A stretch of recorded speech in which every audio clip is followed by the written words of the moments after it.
भौम प्रदोष व्रत कथा। मंगलवार के दिन प्रदोष व्रत करने से समस्त रोगों का नाश हो जाता है। अतः इस दिन महाबली का पूजन करना चाहिए। इस दिन गेहूं और गुड़ का भोजन सर्वश्रेष्ठ होता है। ब्राह्मण को भोजन कराने के बाद स्वयं भोजन करना चाहिए। वह उड़द मूंग की दाल दान करनी चाहिए। लगातार 21 मंगलवार को प्रदोष के समय शिव जी का पूजन करें तथा व्रत रहे। पूजन में लाल पुष्प चढ़ाना चाहिए तथा लाल कपड़ा पहनना चाहिए। मंगलवार को व्रत करने से मनुष्य के समस्त रोग पाप कष्ट आदि दूर हो जाते हैं तथा शरीर बलवान होता है। इसमें किसी भी प्रकार का संशय नहीं है। बहुत दिन हुए एक ब्राह्मण और ब्राह्मणी थे जो बिना संतान के अत्यंत दुखी थे।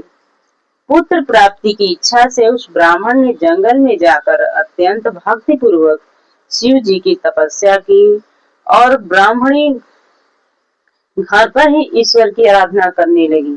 वह ब्राह्मणी ने नियम पूर्वक प्रत्येक मंगलवार को हनुमान जी का भोग लगाती थी तथा बाद में स्वयं प्रसाद स्वरूप भोजन ग्रहण करती थी।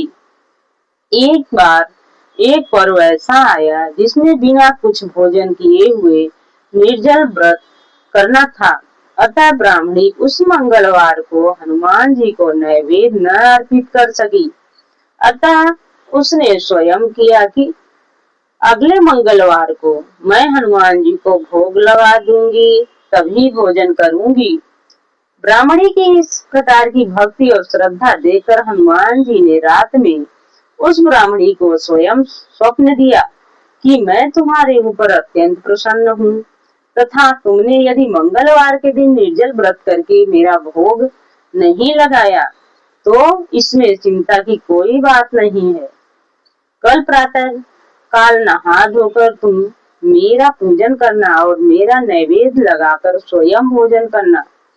थोड़ी देर बाद सर्व गुण संपन्न बालक आएगा, उसका पुत्रवत पालन करना। वह तुम्हारी सेवा करता हुआ इस प्रकार के कार्य करेगा कि तुम्हारा यह अक्षय होकर फैलेगा।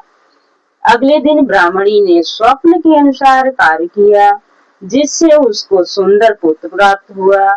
उधर शिव जी व हनुमान जी ने ब्राह्मण की तपस्या में ही कहा कि तुम्हारी मनोकामना पूर्ण हो गई है।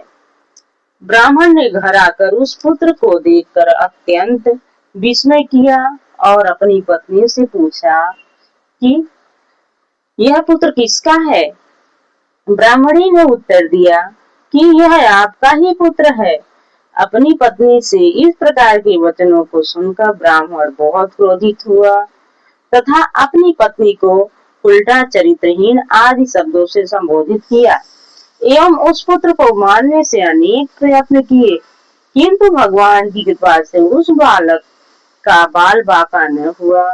फिर हनुमान जी ने उस ब्राह्मण को स्वप्न दिया और कहा कि हे विप्र, अपनी पत्नी एवं पुत्र के चरित्र के विषय में किसी प्रकार का संदेह न करो। मैंने तुम्हारी तपस्या और तुम्हारी पत्नी की भक्ति को देखकर इस पुत्र को वरदान में दिया है। यह बालक तुम्हारी सेवा करता हुआ तुम्हारी कीर्ति को चारों ओर फैलाएगा। दूसरे दिन से ब्राह्मण अपनी पत्नी व पुत्र से प्रेम करने लगा और सुख से रहने लगा। इस लोक में अनेक सुखों को भोगता हुआ वह अंत में मोक्ष पद को प्राप्त हुआ। जो कोई भी भौम प्रदोष का व्रत करता है या पवित्र कथा को सुनता है उसके समस्त पाप नष्ट हो जाते हैं एवं संपूर्ण कामनाएं